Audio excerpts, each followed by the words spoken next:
Hola chicos, ¿qué tal? Muy buenas tardes con todos. Bienvenidos a nuestra aula digital. Hoy empezarán a vivir su vocación en USIL. Ya estamos todos listos para empezar y arrancaremos con un pequeño video. Estén atentos, por favor. Adriana Cachay es egresada de USIL y cofundadora de la marca Aini, línea de moda que usa materias primas 100% peruanas. Ella trabaja de la mano con tejedoras de comunidades campesinas, llevando su arte a importantes pasarelas de Nueva York y París. ¿De qué tamaño es tu mundo? Proyéctate en USIL.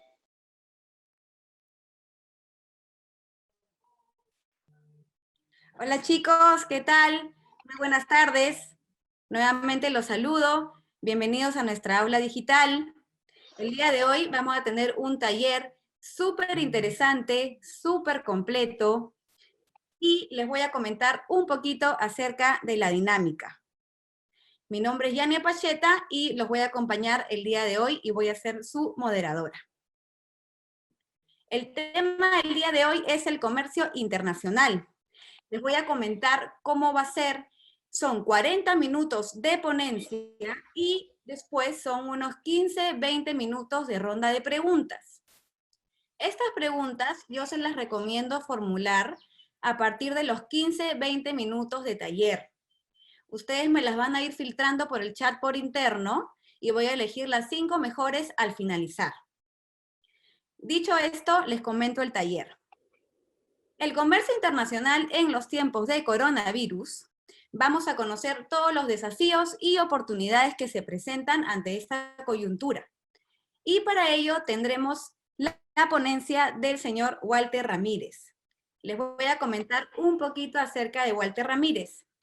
Es magíster en Economía por la Pontificia Universidad Católica del Perú. Posee 20 años de experiencia laboral, de los cuales 10 han sido dedicados al desempeño de cargos gerenciales, desde los que ejecutó proyectos de gestión económica y financiera apoyados por la USAID y el Banco Mundial. También ha sido director general de Desarrollo Empresarial en el Ministerio de Producción y director ejecutivo del Programa Nacional de Empleo Juvenil. Jóvenes a la obra del Ministerio de Trabajo. Muy buenas tardes, Walter. Te doy la bienvenida. Acá todos te estamos escuchando. ¿Cómo estás, Yania? Muy buenas tardes. ¿Cómo estás? Te escuchamos muy atentos. Sí, muy contento de poder dirigirme a muchos jóvenes ansiosos de conocer un poco más sobre la importancia del comercio internacional en nuestra vida y que puede significar una carrera muy prometedora, digamos, para los próximos años en este contexto muy particular. Correcto. Quisiera compartir la presentación que he preparado, que tiene una particularidad importante, porque estamos en un contexto en el cual tenemos que conocer cuál es la situación del comercio internacional en estas épocas de coronavirus, qué desafíos y también qué oportunidades tiene tanto para el sector empresarial como para algunas economías. Quisiera, en primer lugar, mencionar que este problema del COVID-19 es un problema sanitario que debería tener una solución sanitaria. Es decir, no debería haber problema si existiera una vacuna. Pero como esta vacuna todavía está en un proceso de investigación y todavía no se descubre, los gobiernos que han hecho en general han dado una solución no sanitaria. ¿Qué significa esto? Significa políticas de aislamiento, políticas de cuarentena, que nos llevan justamente a este espacio de poder interactuar online frente a todos y avanzar, digamos, en nuestro proceso de aprendizaje. ¿Esto qué cosa ha significado? Ha significado que la cuarentena ha implicado una paralización de la economía, una paralización del comercio mundial, ha provocado y está provocando la contracción de la producción y el consumo en todo el mundo, y también la ruptura de las cadenas globales de valor y shocks financieros, conceptos que voy a precisar en las siguientes láminas. Primero, entender que este problema del COVID-19 llega en el momento de menor dinamismo del comercio mundial. Quiere decir que sí, en la pandemia del COVID ya había una retracción en el crecimiento del comercio mundial en el mundo. Recuerden ustedes estas discusiones entre Estados Unidos y China, lo que muchos llamaban la famosa guerra comercial, que de alguna manera generó incertidumbre, generó políticas de protección a muchos productos de importación y exportación de dos grandes países que tienen un peso importante en la economía mundial.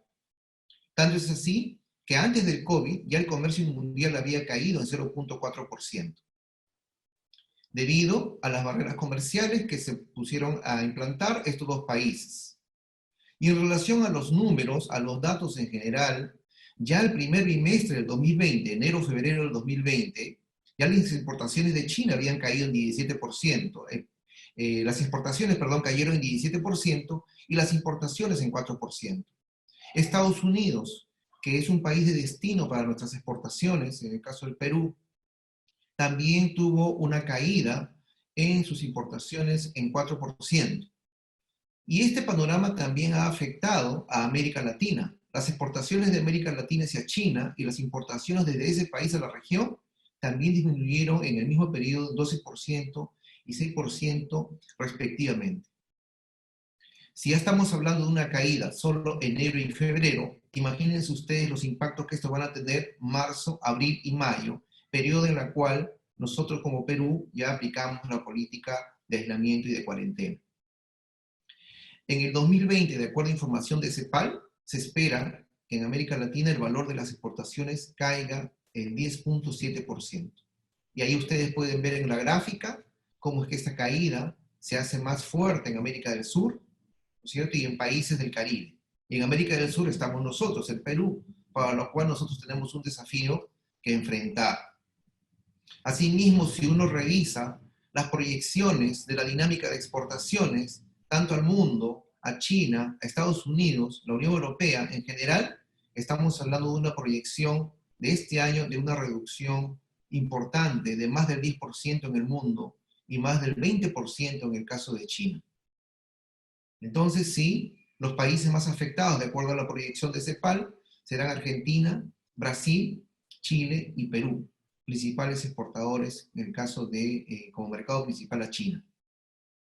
Y en relación a las exportaciones peruanas, entre enero y febrero de este año respecto al año pasado, por ejemplo, de lo que hemos exportado a China y Estados Unidos, destaca la caída de las exportaciones a China. Recuérdense que China inició la cuarentena mucho antes que nuestro país, ya ahí teníamos una reducción de 20% de las exportaciones.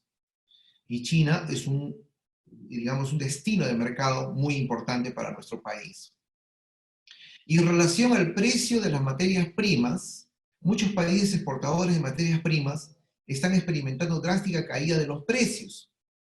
En el caso peruano, por ejemplo, nosotros tenemos al cobre, ¿sí? Miren ustedes la caída del cobre, está alrededor, cercano al 20%.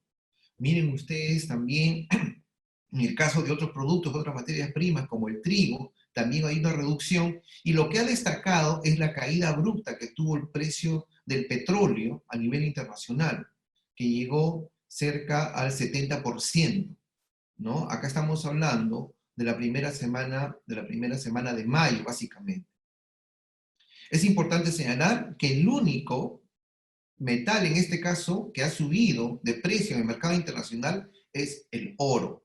¿Y eso por qué? Porque el oro se convierte en un mecanismo de refugio que tienen las empresas o los inversionistas, porque es un metal que siempre tiene un valor bastante alto en el mercado y por ende, frente a una situación de incertidumbre, suele haber una mayor demanda de este metal en el mercado internacional que hace que sus precios suban a diferencia de los otros precios.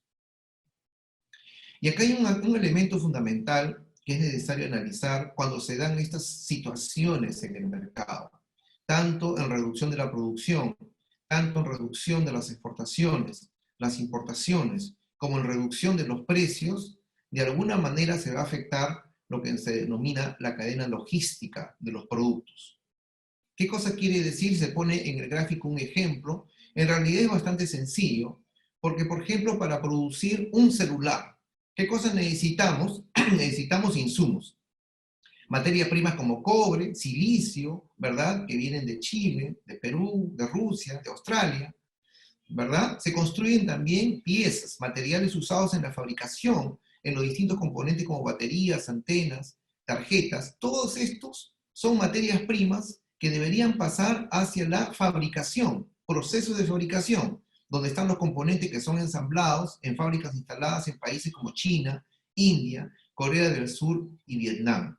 Miren ustedes, jóvenes, cómo es que hay una interrelación en el abastecimiento de los insumos, de las piezas del celular para ser fabricadas en otros países, por ejemplo. Esto que genera cuando tienes el producto terminado, la necesidad de transporte global. Pregunta, ¿hay transporte global actualmente? Se ha frenado. Pregunta, ¿hay empresas manufactureras que están fabricando actualmente? No lo hay.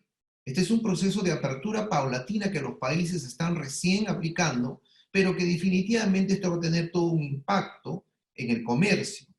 Más aún, si hablamos de la distribución, una vez que los productos son enviados a distintos mercados del mundo, hay que distribuirlos, ¿verdad? Y hay un mecanismo también de venta al por menor hasta que el producto llega a las tiendas retails para que llegue al consumidor.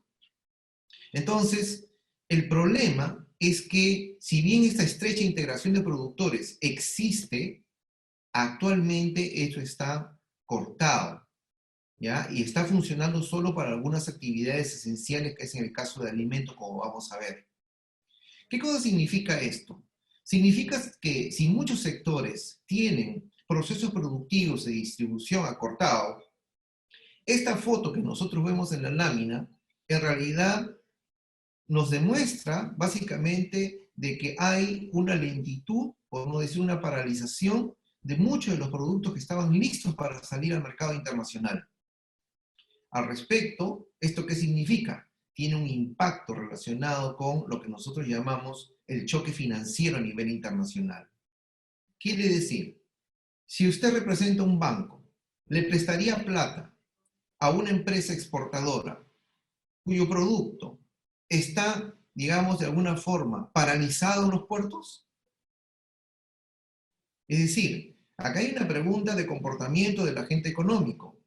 Es obvio de que se da o existe esta incertidumbre y que por lo tanto ya hay algunas voces de alarma, ¿no es cierto?, diciendo que el financiamiento del comercio no debe frenarse y es importante para garantizar la comercialización, importación de alimentos, equipos médicos esenciales que lleguen a economías donde más se necesiten, por ejemplo.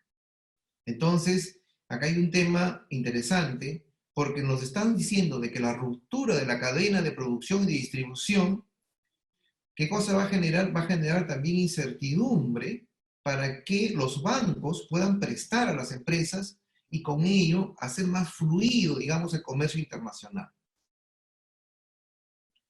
Otro aspecto importante en este contexto son los productos médicos. Cuando hablamos de productos médicos estamos hablando desde medicinas, ¿verdad? Toda la parte de farmacia, de la oferta de dispositivos médicos, termómetros, el tema para medir la temperatura, medir la presión, equipos médicos relacionados, por ejemplo, al tema de los ventiladores mecánicos, entre otras, y todo el conjunto de productos que protegen al personal médico. Todos estos productos, de acuerdo a información de APEC, por ejemplo, este foro de 20 economías importantes en el mundo, nos dice de que actualmente, por ejemplo, para el caso de los productos que protegen al personal médico, estamos hablando que a nivel mundial tiene un arancel, un impuesto de 11.5%. Miren ustedes lo que eso significa, de que antes del COVID ya la situación no pintaba bien, porque ya tenía cierta protección que existía entre los países productores de equipos médicos, productores de dispositivos médicos, productores de medicinas y obviamente productores de vacunas, ¿verdad? Entonces ya existen a la fecha aranceles que pudieran, sobre la base de una coordinación entre los países, por ejemplo, a lo mejor reducirse o para facilitar, digamos, el acceso de estos productos a los países, a las personas, médicos, personal de salud que lo requieran. Este es un tema interesante, concreto, que nuestro Ministerio de Relaciones Exteriores debería impulsar con una suerte de coordinación con los otros grandes países productores. ¿Qué cosa más tenemos? Que en las últimas semanas algunos gobiernos implementaron medidas de protección que afectan una variedad de productos médicos como reacción a la pandemia del COVID. Lo que pasa, muchachos, es que si no tenemos una fecha concreta de cuándo va a salir la vacuna, no tenemos un dato certero para la toma de decisiones, tanto a nivel de producción como a nivel de políticas públicas que de alguna forma puedan garantizar el acceso a todos estos productos. ¿Qué cosa han hecho algunos países? De acuerdo a la revisión que he estado realizando, hay 24 países que han puesto medidas para restringir el acceso a productos médicos, perjudicando a aquellas economías sin instalaciones para producir esos productos esenciales o con una capacidad limitada para hacerlo. De hecho, estas medidas podrían aumentar los precios y afectar la cadena de producción de algunos productos médicos. Acá justamente compartimos uno de los comentarios que hizo nuestro ministro de Salud en el sentido de que el presidente de Estados Unidos ha comprado todos los PCR, ¿no es cierto?, todos los test, dejando al mundo sin mercado. Y nuestra estrategia corre el riesgo en algún momento, si el mercado no deja de abastecer, nos quedamos con un brazo, el aislamiento. Era lo que mencionaba hace unas semanas nuestro ministro de Salud. Y que efectivamente esto pone límite al hecho de tener políticas, por ejemplo, de hacer mucho más test e identificar a las personas contagiadas, con la cual se puede hacer, digamos, un aislamiento más focalizado, un monitoreo, ¿sí? Y con ende reducir, digamos, el nivel de contagio.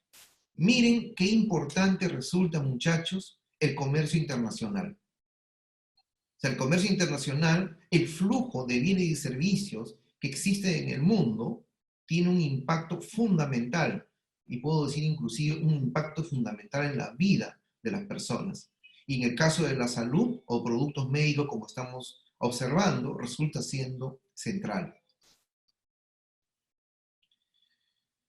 ¿Cuánto tiempo más vamos a estar en esta situación? Existen actualmente alrededor de 86 iniciativas de producción de vacunas candidatas contra este virus, que se están desarrollando en todo el mundo, adoptando una amplia gama de enfoques. Miren, son 86 iniciativas. En el Perú también hay una universidad, creo que es la Cayetano Heredia, que también está trabajando en esa línea. Melinda Gates, la esposa de Bill Gates, ¿no es cierto?, el dueño de Microsoft, quien con su esposo gastó decenas de miles de millones de dólares en vacunas a través de la Fundación Bill y Melinda Gates, sugirió que preparar y distribuir una vacuna COVID-19 podría llevar 18 meses. Miren, usualmente se dice que la preparación de una vacuna puede tomarte, digamos, algunos dicen entre 5 a 10 años. O sea, hacerlo en 18 meses ya sería un tiempo récord. Pero ¿qué cosa significa? Que de alguna manera tenemos todavía un tiempo de convivencia, digamos, con este virus, donde hay que buscar la forma de reducir el contagio a su mínima expresión y buscar alternativas de reactivar la economía de manera gradual, sin poner en riesgo, digamos, la salud de la gente. ¿Cómo reaccionará la actividad económica? Esta es otra pregunta que se hacen muchos analistas, porque en verdad algunos dicen, miren el gráfico de la derecha, de que probablemente tengamos una reacción de crecimiento como hubo en la crisis del año 2008-2009, donde los precios internacionales cayeron abruptamente, pero al siguiente año se recuperaron rápidamente. Por eso el crecimiento de recuperación tiene forma de V, ¿no? La pregunta es si eso va a ocurrir también en el 2020. Es una pregunta, ¿no? ¿Qué creen ustedes? ¿Será igual? Porque acá hay una particularidad que lo diferencia de otras crisis. Acá hay un problema de oferta, ¿no es cierto? Muchas fábricas no están funcionando, están paralizadas, pero también hay un problema de demanda, porque las fábricas, las empresas, contratan trabajadores, generan ingresos, y si no hay ingreso, tampoco hay demanda. ¿verdad? Lo importante es entender que la actividad económica no se define por decreto. El crecimiento no se define por decreto. El crecimiento económico es el resultado de miles de decisiones económicas influenciadas por el financiamiento, la incertidumbre y las expectativas. Ya The Economist hizo un artículo en relación a este tema que he querido compartirlo, pero que es bien interesante porque probablemente el crecimiento o la recuperación no sea tan inmediata como se prevé. Por otro lado, ¿cómo reaccionarán los consumidores? Actualmente, en el Perú y en muchos países del mundo, existe un gran número de hogares que tendrían obligaciones de deuda, como los pagos de alquiler de hipoteca, préstamos para automóviles, cuotas de tarjeta de crédito, que han postergado su pago para los próximos meses. Es probable que la experiencia desgarradora de la pandemia del COVID-19 cambie el comportamiento de muchos consumidores, en el sentido que es probable que sean más cautos, ¿verdad? Es decir, que prevean, como se dice, pan para mayo, y por ende, no necesariamente la apertura de economía puede llevar a una mayor demanda de manera inmediata. Entonces esto va a ser un proceso gradual hasta que las personas y los consumidores se sientan seguras acerca de una vacuna eficaz y un tratamiento manejable por el virus. ¿Cómo reaccionarán las empresas? Las pymes o MIPES, pequeñas empresas con escaso capital de trabajo y acceso limitado a líneas de crédito y con contacto social intensivo, caso turismo y entretenimiento, probablemente quiebren o tengan que reconvertirse. Otras empresas reiniciarán lentamente sus actividades como prueba y error, viendo el comportamiento de la demanda. Y este proceso puede ser largo y costoso. Actualmente, desde el Ministerio de Producción, por ejemplo, hay toda una plataforma donde algunas empresas pueden solicitar, digamos, la autorización para empezar a funcionar. Pero este proceso es lento. Recuerden, muchachos, de que estamos hablando de un promedio de 2,5 millones de empresas formales que existen en el Perú. Y lo que se ha anunciado, que en este primer mes de mayo van a funcionar 2,000. O sea, ni siquiera el 10%. Estamos hablando ni siquiera del 1% de las empresas. ¿Se dan cuenta el tamaño de la economía y la implicancia que esto puede tener en la generación del empleo y el ingreso de millones de personas? Las empresas que vayan perdiendo su capital van a despedir trabajadores, reduciendo con ello la demanda agregada, y este es un tema que hay que tener en cuenta para medir el impacto y en qué momento, digamos, viene la recuperación. Pero dentro de todo este escenario, han existido o han aparecido o están apareciendo oportunidades de negocio, ¿no es cierto? ¿Cuáles son las oportunidades de negocio? Bueno, lo primero son los productos sanitarios, productos de limpieza, productos de protección, por ejemplo, para la población y para el personal del sector salud, ¿no? Inmediatamente aparecieron estos productos de todos los colores, como ustedes pueden ver, de todas las calidades, ¿no? Y esto es un tema que va a ser permanente. Recuerden ustedes, la demanda por este producto no es un tema para las próximas 2 semanas. Probablemente tengamos que seguir conviviendo con estos productos por muchos meses más, hasta que aparezca la vacuna. Tenemos los productos de limpieza, tenemos los productos de bandejas de limpieza de los zapatos, que algunos están instalados en algunos supermercados o mercados en general. Esto también va a tener una demanda importante. También las empresas que producen ventiladores mecánicos o respiradores artificiales, fundamental para poder atender a las personas que se agravan, digamos, con este virus, y que es fundamental tener claridad sobre más o menos cuál es la proyección en relación al número de contagiados en el Perú, pero que va a implicar una demanda internacional muy importante. Lo llamativo es que ya ha habido algunas iniciativas de algunas empresas nacionales con algunas universidades que también mencionan que están en condiciones de fabricar algunos de estos aparatos, cosa que llama la atención porque muchos de estos aparatos que actualmente existen en el Perú, todos son importados, ¿no es cierto? O sea, qué importante es el comercio en ese sentido, pero también hay, sobre la base de este problema, estas restricciones que les estoy mencionando, que ha hecho de que estos ventiladores no lleguen con la velocidad adecuada para poder atender a los pacientes actualmente. Otra oportunidad de negocio es promover la telemedicina. No hay manera, de alguna forma, de poder llegar a los lugares más recónditos del Perú si es que no tenemos implementados este tema de la telemedicina, que no es nuevo, es una asesoría, es una atención de un especialista a distancia.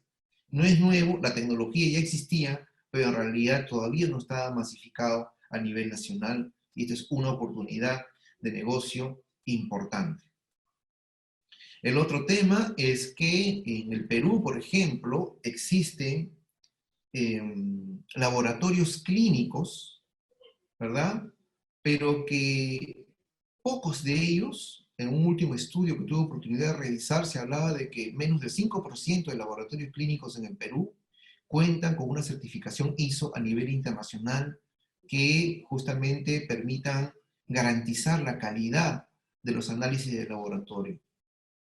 Si esto es la realidad antes del COVID, ya se imaginan ustedes las limitaciones estructurales que ha tenido nuestro país para poder atender con prontitud, digamos, estos problemas de los test e identificar el problema del COVID, ¿no? Entonces, en términos de oportunidades de negocio, si queremos llamarlos así, consultorías en relación a implementación de sistemas de gestión de calidad para laboratorios clínicos es lo que en el futuro uno esperaría que tenga una mayor demanda. Esto va asociado también a la existencia de una entidad que se llama el Instituto Nacional de Calidad, es una entidad pública, ¿no es cierto?, que promueve justamente que los laboratorios clínicos puedan implementar estas normas de calidad. Pero esto es un tema que tiene que abordarse como parte de la futura política pública a efectos de estar preparados para futuras pandemias si fuera el caso. Y la otra oportunidad de negocio, bueno, es parte de lo que nosotros estamos viviendo actualmente, es justamente tener el aprendizaje a distancia, ¿verdad? Enseñanza y aprendizaje online a través del internet, de la tecnología, también conocido como enseñanza virtual. Esto es fundamental. Las acciones de algunas de estas plataformas informáticas de comunicación y de aprendizaje online han subido de manera importante. Entonces, acá también hay una oportunidad interesante para promover la capacitación, para promover charlas, para promover algunos aprendizajes que son muy importantes, no solo a nivel de escuelas públicas, privadas, universidades, sino también a nivel adulto inclusive. Ya el Banco Interamericano de Desarrollo ha implementado una plataforma que ha denominado Mapa de Soluciones y Proveedores. Es un mapa interactivo en el que se pueden encontrar más de 1.300 empresas de la red de América Latina que ofrecen productos y servicios para hacer frente a la pandemia de coronavirus, ¿no? Es decir, de alguna forma uno puede identificar acá empresas proveedoras de determinados servicios. Por ejemplo, consultoras que hacen análisis de datos, consultoras que hacen análisis de cambio de comportamiento, lo que son materiales de consumo hospitalarios, educación remota, equipos para tratamiento de pacientes, medicamentos, entrega y cadenas de valor, medición de temperatura en espacios públicos, etcétera, etcétera. Ahí tienen ustedes el link en la cual se puede ir trabajando sobre la base de esta iniciativa del BID, digamos, registrando algunas de estas empresas que pueden ser proveedoras a nivel mundial y hay oportunidades de negocios interesantes. En todo este proceso, de lo que les he estado comentando, hay algunas tendencias en el sentido de restringir el comercio, decíamos. Ya el Banco Interamericano de Desarrollo da algunas recomendaciones, una de ellas, por ejemplo, que es importante, continuar apoyando la liberalización comercial. El comercio estuvo creciendo en los últimos 20 años de manera importante. La calidad de vida gracias al comercio mejoró y muchos de ustedes, muchachos, son testigos. Nosotros podemos acceder a determinados productos, a determinados servicios de otros países. Muchos de los productos que usamos son importados. Toda la tecnología que nosotros utilizamos para educarnos son importados. La computadora, ¿no es cierto? El software, el laptop, el celular, entre otros, es importado. Es importante seguir apoyando la liberalización comercial en todo sentido, más aún en los productos esenciales, que son fundamentales para la vida en relación a la salud la alimentación, la educación. ¿Y esto qué cosa requiere? Aumentar la coordinación entre países e impulsar la integración comercial. Es importante desincentivar la adopción de restricciones a las exportaciones de equipos médicos, medicinas e insumos. Esta es una tendencia que espero que no se dé, pero básicamente lo que se está observando es que algunos países están queriendo básicamente comercializar entre ellos, entre bloques comerciales, ¿no es cierto? Llámese Unión Europea, llámese países asiáticos, ¿no? En general, lo que necesitamos es que estas restricciones no existan y que el libre comercio pueda ayudar a que todos puedan tener acceso a equipos médicos, medicinas e insumos. Es clave eliminar aranceles y barreras no arancelarias a los equipos, suministros y desinfectantes médicos. Es importante eliminar los aranceles porque esto encarece el precio del producto y al final somos los consumidores los que vamos a ser los primeros afectados. Es importante impulsar acuerdos comerciales regionales y multilaterales para facilitar la coordinación de las medidas de prevención y mitigación de pandemias. Porque claro está, no es que esto sea una primera pandemia. Nosotros y la historia del mundo nos ha demostrado de que han habido pandemias desde siglos anteriores, ¿verdad? No sabemos cuál va a ser la dinámica de este tema, que ya tiene una característica, digamos, sanitaria, epidemiológica, pero es importante establecer acuerdos comerciales regionales y multilaterales para poder establecer de manera conjunta, como bloques de países, medidas de prevención y mitigación de estas pandemias. Las aduanas, las entidades gubernamentales de control fronterizo deben implementar un procedimiento simplificado y expedito para el desarrollo de las mercancías críticas. Es importante impulsar y facilitar la liberalización del comercio y servicios, en particular en todo lo que tenga que ver con telemedicina, de incentivar iniciativas de alta producción o protección al sector agrícola, puesto que resultaría disfuncional en este momento. Es importante prever que no haya una situación de hambruna futura. Ojo con esto. Es importante de que la cadena de suministro de alimentos nacional e internacional se sostenga, se mantenga.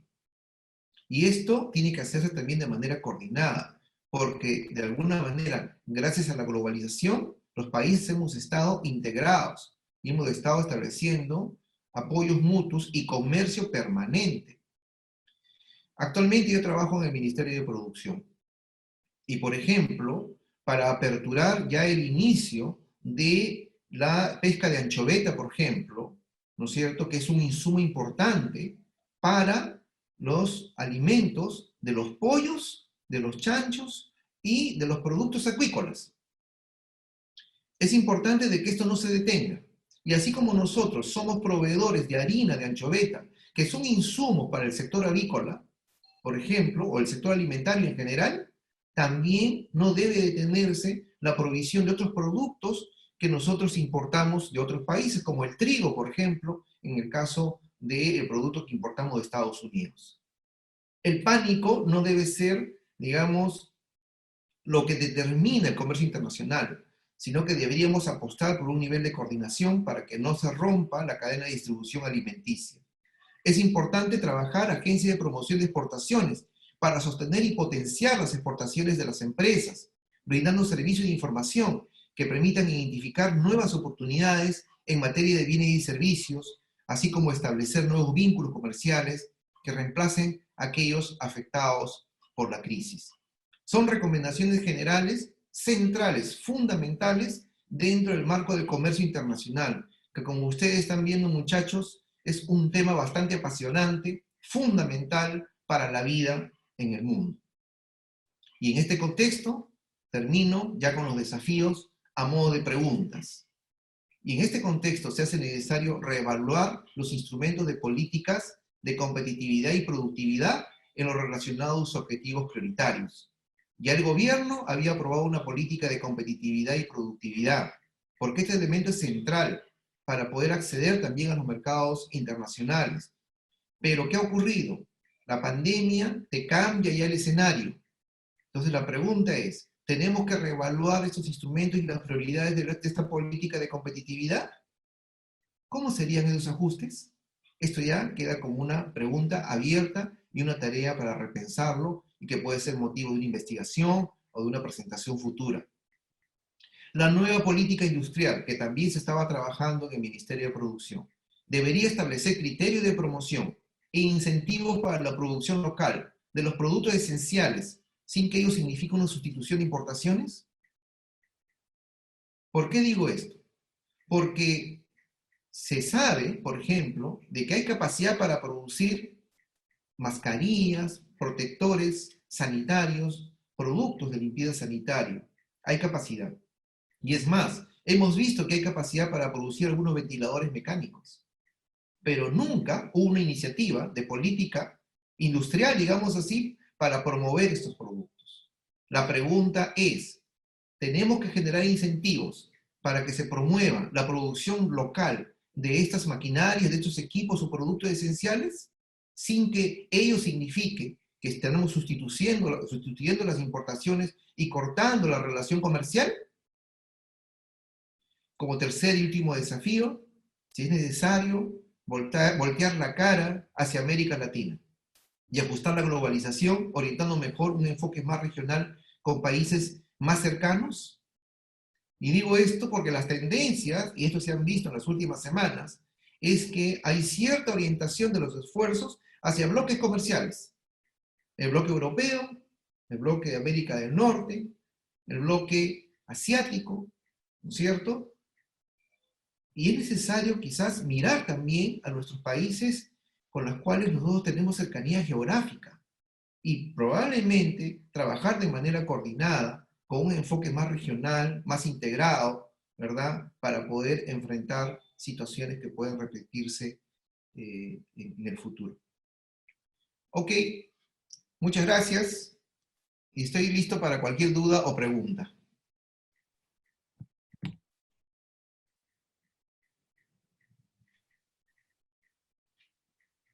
Muchísimas gracias, Walter, por tu presentación.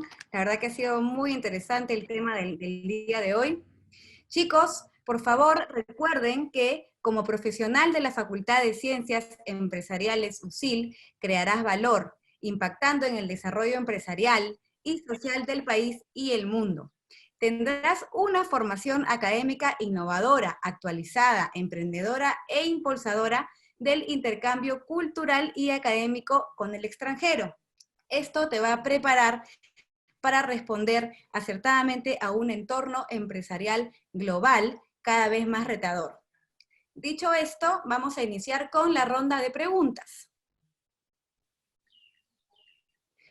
Tenemos la primera pregunta de Matías Garay. Matías Garay nos consulta: ¿cuáles serían las medidas más acertadas que podría tomar el Perú para poder mitigar el impacto en su economía luego de la pandemia del coronavirus? Ok, sí, muchas gracias por la pregunta. En realidad es una pregunta bastante general, ¿no es cierto? Y lo que podría decir es que, adicional a las medidas que he mencionado, digamos, en la presentación, este nivel de coordinación e integración con algunos bloques comerciales y no parar la cadena de producción y de distribución, es importante que los protocolos que se establezcan para ir abriendo algunas economías o sectores económicos sean muy sencillos y de rápida aplicación. Ya hay esfuerzos al respecto, ¿verdad? La clave es que muchas de las iniciativas económicas, para que funcionen y no generen riesgos de contagio, se necesitan algunas medidas claves de implementación. Muchas de las empresas, sobre todo el sector delivery, por ejemplo, en el caso de restaurante, ya lo están realizando. Y entiendo que también hay muchas empresas como el sector metalmecánico que tienen interés en que se aprueben estos protocolos de manera rápida y empezar a reactivar la economía. El problema es que los protocolos resultan ser bastantes, digamos, tediosos, a veces un poco burocráticos, ¿verdad? Porque más allá del registro de solicitud que tiene que hacer la empresa, tiene que revisarlo alguien del Ministerio de Producción, tiene que revisarlo alguien del Ministerio de Salud, regresa al Ministerio de Producción y de ahí se toma un tiempo para decir va o no va la autorización. Entonces, estos aspectos tienen que irse evaluando de manera rápida y por ende el impacto en la economía de alguna forma de esta pandemia va a ser menor, pero de alguna forma también tenemos que ir mirando de manera más integral todo el aspecto relacionado al problema sanitario y al problema económico que podemos tener, ¿no? Listo, muchas gracias, Walter, por tu respuesta. Tenemos una segunda pregunta de Adriela. ¿Cuál sería la estrategia que tendrían que aplicar las MIPES para no quebrar? Hay varias relacionadas primero a la parte de financiamiento, por ejemplo, ¿ya? Actualmente existen dos fondos de financiamiento que el gobierno ha aperturado. Uno es el FAE-MIPE, ¿no es cierto?, que está pensado en las MIPE manufactureras, básicamente, y otro es Reactiva Perú. Estos fondos pueden ayudar a contar con el capital de trabajo para poder arrancar la actividad económica de la empresa. Pero claro está, va a depender de qué tan rápido también se le dé la autorización de estos sectores económicos. Y va a depender también de la claridad de los plazos o las fechas que el gobierno establece para la reapertura de esa actividad. Recuerden ustedes, este anuncio de la apertura económica se estableció hace poco, cerca de 2 semanas. Y actualmente, bueno, recién hasta ayer inclusive, habían menos de 300 empresas habilitadas. La meta, les decía, es que en este primer mes sean 2.000 empresas. Entonces el tema es que mientras que hay este proceso de revisión, digamos, de las solicitudes, esto se hace bastante lento. Yo insisto, es clave la certidumbre por parte del gobierno para que los empresarios tomen decisiones adecuadas. Con decisiones adecuadas existen estos fondos, como les mencionaba, FAE-MIPE y Reactiva Perú, que pueden ayudar a dinamizar y a financiar el capital de trabajo. Recuerden también, y esto para los empresarios que están implementando los protocolos, por ejemplo, hay costos de implementación de estos protocolos, ¿no? Desde de comprar el aparato para medir la temperatura, desde comprar la protección y cambiar los guantes, digamos, o las mascarillas con cierta regularidad de los trabajadores, son costos que se tienen que asumir en el largo plazo. Y muchas veces para eso se requiere financiamiento. Si las empresas no han vendido en estos 2 últimos meses, entonces tienen que estar mirando estas posibilidades. Repito, FAE-MIPE, Reactiva Perú. Ya hay reglamentos, ya existen entidades financieras que están funcionando. Es importante de que ustedes, si tienen dudas, hagan las consultas al Ministerio de Producción para poder acceder de manera rápida a estos créditos y poder reducir el impacto, digamos, en su producción y sus ingresos. Listo. Tenemos una tercera pregunta de Aldo Torrejón Candela. Posterior a la emergencia, ¿sería importante una política de bajos impuestos a la renta y en especial de tercera categoría, 29.5%, para fomentar la inversión extranjera y así generar más puestos de trabajo y disminuir las trabas burocráticas para disminuir ese 70% de informalidad en la PA? Sí, ahí hay dos temas, ¿no? Uno, por un lado, es la recaudación tributaria.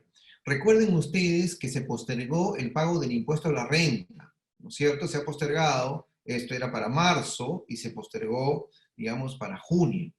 Entonces, ahí seguramente el Ministerio de Economía o SUNAT van a revisar la posibilidad real de que las empresas puedan poder atender este pago. De otro lado, hay que entender también que la recaudación tributaria es fundamental para el funcionamiento del Estado.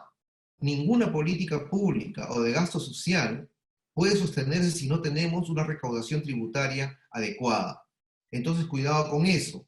No es simplemente bajar el impuesto o la tasa impositiva, porque ¿cómo es que se cubren las otras necesidades en el funcionamiento del Estado para atender el tema de salud, que justamente requiere un fortalecimiento, una inversión bastante grande, para atender el tema de la educación, para atender el tema de la seguridad, entre otros. Es importante y es verdad que se requiere una priorización en este contexto y se requiere también dar algunas señales claras para que las empresas puedan invertir. Efectivamente, es importante la apertura de la economía y la posibilidad de que las inversiones no solo sean nacionales, sino también internacionales, y creo que esa promoción resulta siendo fundamental. De otro lado, el tema de la informalidad, efectivamente tenemos 70% de trabajadores informales en el Perú, estamos hablando más de 10 millones de personas, y que de alguna manera ha sido una traba también para identificarlos y brindarles estos bonos, ¿cierto? Esto significa todo un desafío. Puede ser que a través de este mecanismo de identificación, con esta base de datos de que el MIDI está realizando, podemos identificarlos y poder condicionar algunos de los beneficios que el Estado brinde a costa de una formalización, es posible. Pero hay que ver un poco las características de cada sector, ¿verdad? Uno empezaría, por ejemplo, para aquellos sectores que ya han estado funcionando en la actualidad. Es bien difícil hablar de formalización en un contexto en el cual otros sectores no han estado funcionando, no han generado ingreso y encima le vas a exigir que sean formales. Esto hay que verlo sector por sector, de acuerdo a sus características y también de acuerdo a las perspectivas que se puedan establecer post-emergencia. Recuerden ustedes que la posemergencia es una jerga. En realidad estamos en otro contexto actualmente. Y mientras que no haya vacuna, siempre vamos a estar pendientes de que puede revivir de alguna forma los contagios, como ya está ocurriendo en Chile o está ocurriendo en algunos lugares de España. O sea, hay que analizar bien este tema y hacer esta combinación inteligente entre reactivación económica y también, por otro lado, el cuidado de la salud de la población. Muchas gracias. Cuarta pregunta, de Adriana Ulloa. ¿En el sector agrícola subirá el precio después de esta pandemia? Si entendemos por sector agrícola a escala mundial, efectivamente, ahorita hay ciertas restricciones en el mundo. No, por si acaso, no por el hecho de que haya una reducción de la producción, ¿ya? Es decir, actualmente, de acuerdo a las estadísticas, hasta 2019 y los primeros 2 meses de este año, hay oferta suficiente para alimentar al mundo. El problema es que algunos países, al inicialmente ver que no podían controlar ese tema de la pandemia, implementaron algunas restricciones para la distribución de los alimentos. Porque también entran en pánico y claro, pueden decir de que a lo mejor en algún momento nos quedamos sin nuestras reservas alimenticias. Y esta acción, como decíamos en la presentación, no es la más recomendable. Porque en verdad, en el mundo todos estamos articulados. Así como les decía, tal como el Perú exporta harina de pescado, ¿no es cierto? Harina de anchoveta, que es un insumo para el ganado porcino, para las aves, en Europa, por ejemplo, o en China, de la misma forma nosotros también dependemos de los otros países. Entonces, no es posible ahorita establecer estos mecanismos de restricciones a la exportación, a la importación. Si eso existiera, definitivamente el precio podría subir, pero eso todavía no se nota, ni hay condiciones económicas para que eso pueda darse, porque como les digo, hay oferta suficiente para poder atender las necesidades alimenticias del mundo. Listo. Quinta y última pregunta. ¿Esta pandemia puede causar una caída económica al igual que la del 1929? Bueno, de acuerdo a algunas estimaciones, se habla de que podría ser igual o peor inclusive, ¿ya? Pero ¿esto de qué va a depender? Primero va a depender de cuándo aparezca la vacuna para poder vencer la pandemia definitivamente. Mientras no aparezca la vacuna, van a haber un conjunto de medidas de protección y de restricción para determinadas actividades económicas que exigen, de alguna forma, presencia mayoritaria de personas, de consumidores. Todo el tema del entretenimiento, por ejemplo, se va a ver afectado. todo el tema de la distribución, ¿no es cierto?, se ha visto afectado. Entonces, aquí no es solo un problema de demanda. Un economista muy famoso, John Maynard Keynes, solucionó el problema de la crisis del 29 a través de una intervención del Estado por el lado de la demanda, ¿verdad? Acá no es solo un problema de la demanda, también es un problema de la oferta, asociado a la crisis financiera que puede darse frente a esta incertidumbre. Por eso es que la coordinación entre países resulta siendo fundamental. Yo no entiendo cómo puede ser posible de que existan 86 iniciativas para descubrir una vacuna y prácticamente es como una competencia. No hay una coordinación para decir, ¿por qué no vamos juntos y salimos juntos? Entonces, se convierte ya en un tema de negocio, un elemento fundamental para la salud pública y para la salud económica inclusive. Entonces, esto puede ser como un boomerang, si es que en verdad no hay este tema de coordinación entre los países.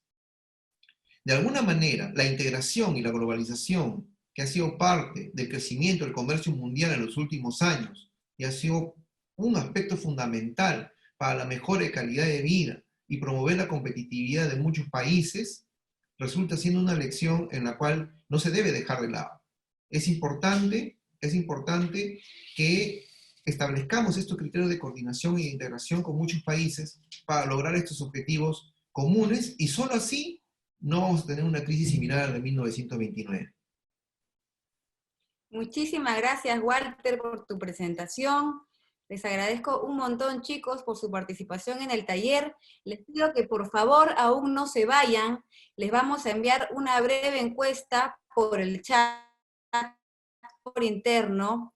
Les agradecería un montón la puedan completar y así ayudarnos a seguir creciendo en estos talleres virtuales. Conmigo será hasta la próxima. No se olviden en recibir más información de la carrera de su interés en usil.edu.pe. Chao, chao. Gracias, Yanni. Gracias.